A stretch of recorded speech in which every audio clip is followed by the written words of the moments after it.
years ago say that it was a cofactor that would make you turn to AIDS, so I stopped doing everything. And then, of course, I swung back the other way, and I'm pretty balanced with what I eat, but I just have this mental thing about giving things up. Oh, well, yeah, don't we all? We love our soothing things. Now, when you say cofactors, what do you mean by cofactors? Define that for us.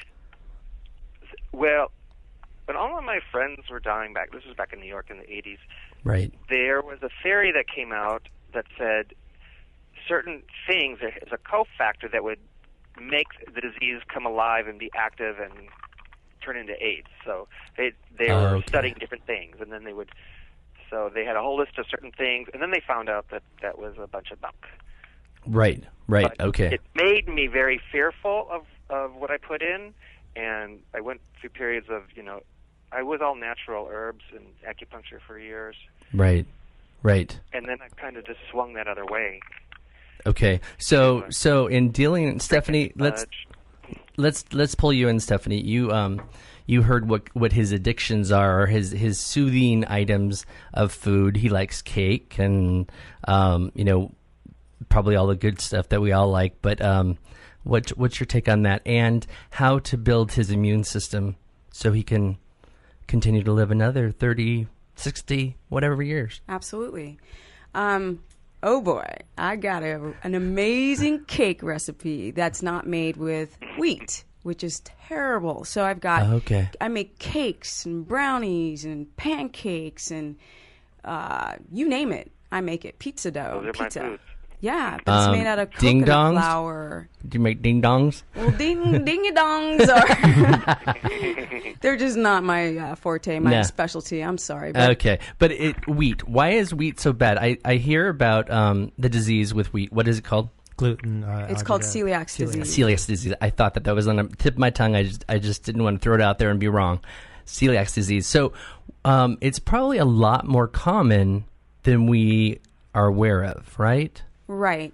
Wheat is a big subject, so you got to think of it in this sense. 10,000 years ago, wheat was 14 chromosomes long of gluten.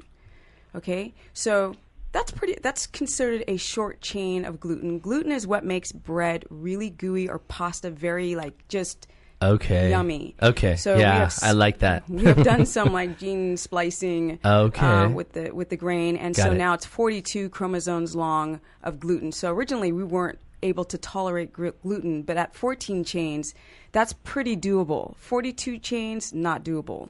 So what happens is you have these microvilli hairs in your small intestine that get broken off when you consume too much of these long chain gluten, 42 chain. Okay. So then your gut essentially turns into Berber instead of shag carpet, and so big chunks of food are now entering your blood system, and because normally when you have smaller hairs, they can break down smaller pieces into the blood.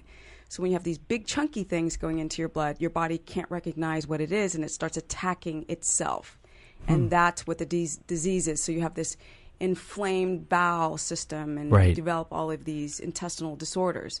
So pretty much your immune system is in your gut. So everyone is intolerant to gluten, but at different varying degrees. So that's why we're seeing today so many problems, and that's why. Okay, that's got it. And it's because we've sort of we've done a transformation. It's like the best puppy mill in the world on wheat, sort of thing. So, caller, with HIV and the issues you're dealing with, you're wanting to get off your medications. Do you feel that with what Stephanie has said that you could get off your medications and sort of change your mood that way? I think I could. Yeah. Because part of it is the stress from my job. I forgot to tell you, I run an Italian restaurant, which is full of pastas and bread. Exactly what we're all talking about, right? Yeah, desserts and pasta, homemade pastas. But I do, because I've been there before, just where I really just did herbals and diets and certain things. It's just, but now I have kind of a bad sleeping cycle because I work nights, and that kind of disrupts everything in my brain.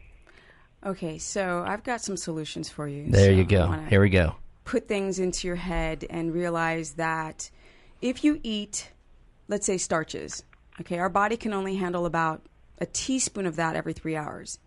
So if you're consuming beyond that much glucose, then it starts to affect all of those balancing hormones in your mind. So just on a kind of like law of trying to understand things, that's the first thing. So you can conceptualize why it is actually bad for you.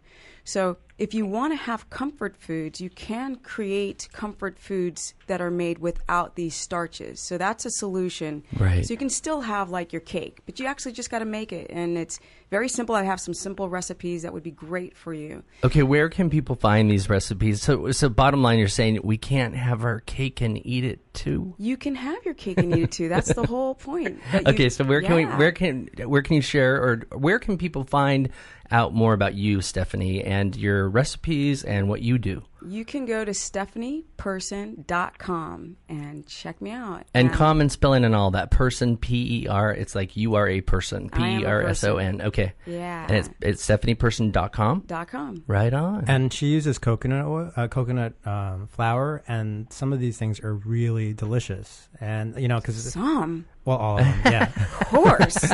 No, and it's like, you don't have to give up.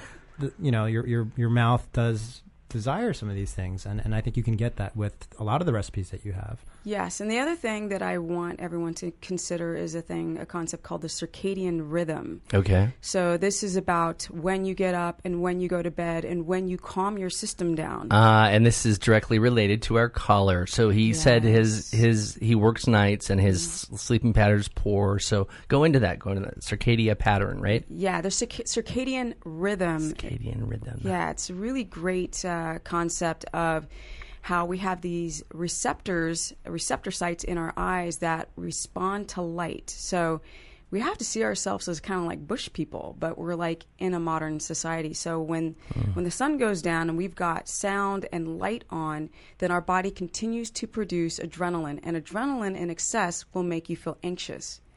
Gotcha. Right up my alley, girl. Yep. And so if you're saying we keep the lights on and don't go to bed when it gets dark, basically, I mean, there's a balance there.